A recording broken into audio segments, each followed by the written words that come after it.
1947 का अनसुलझा कत्ल जिसमें सैकड़ों ने कबूला था जुर्म पर नहीं मिला असली कातिल। सो हेलो एवरीवन, आज हम बात करने जा रहे हैं ब्लैक दाहिलिया मर्डर के बारे में। तो चलिए जानते हैं क्या थी पूरी कहानी इस वीडियो में। दरअसल देश दुनिया में कई तरह की हत्याओं के मामले सामने आते हैं, लेकिन कुछ ऐसे भी होते हैं जो सालों तक अनसुलझे रहते हैं। अमेरिका का एक ऐसा ही मामला जिसे ब्लैक दाहिलिया मर्डर के नाम से जाना जाता है। अमेरिका के लॉस एंजल्स में साल 1947 में हुए एक हत्याकांड ने पूरे अमेरिका में हड़कंप मचा दिया था। लॉस एंजल्स का यह मर्डर केस आज तक अनसुलझा है। अमेरिका के बोस्टन की रहने वाली एलिजाबेथ शॉर्ट को लोग ब्लैक दाहिलिया नाम से जाना जाता था। 9 जनवरी 1947 को एलिजाबेथ अचानक लापता हो गई थी।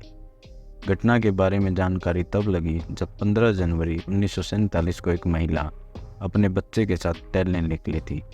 उसी महिला ने सबसे पहली बार कमरे में कटी हुई आधी लाश देखी थी।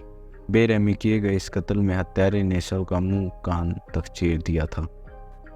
फुटपाथ से कुछ दूरी पर पड़े शव को देख महिला को पहले लगा कि शायद कोई पुतला है, पर पास जाकर देखने पर पता चला कि शव पर कई गहरे घाव के निशान थे। इस हत्या में अजीब बात यह थी कि घटनास्थल के आसपास कहीं खून के धब्बे नहीं थे। में एक बात तो स्पष्ट थी, इतनी निर्मम हत्या को घटनास्थल से कहीं दूर अंजाम दिया गया था। वैसे आमतौर पर देखा गया है कि लोग मर्डर केस में जुड़ने या गवाही देने से बचते हैं, लेकिन ब्लैक दाहिलिया मर्डर में मामला इससे उल्टा था। ब्लैक दाहिलिया केस इतना पछेदा था कि FBI ने लॉस एंजल्स पुलिस के साथ मिलकर कई संभावित जगहों पर कातिल को पकड़ने के लिए कैंप भी आयोजित किए थे। इस केस की शुरुआती जांच में 60 लोगों ने जुर्म कबूल लिया, लेकिन जांच एजेंसी ने पाया कि इन सभी का केस से कोई ताल्लुक नहीं था। ऐसे में इन्हें छोड़ दिया गया। कई सालों तक अनसुलझे रहे हत्या केस में चली पूछताछ में 500 से अधिक लोगों से बात की गई, लेकिन कई तो ऐसे लोग थे जिनका उस समय जन्म भी नहीं हुआ था। कुछ समय बाद ऐसे लोगों पर पुलिस और जांच एजेंसी को गुमराह करने का भी केस चलाया गया।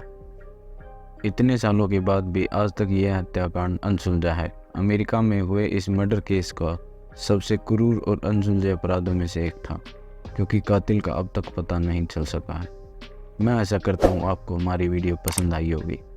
ऐसी वीडियो देखते रहने के लिए प्लीज़ हमारे चैनल को सब्सक्राइब करें।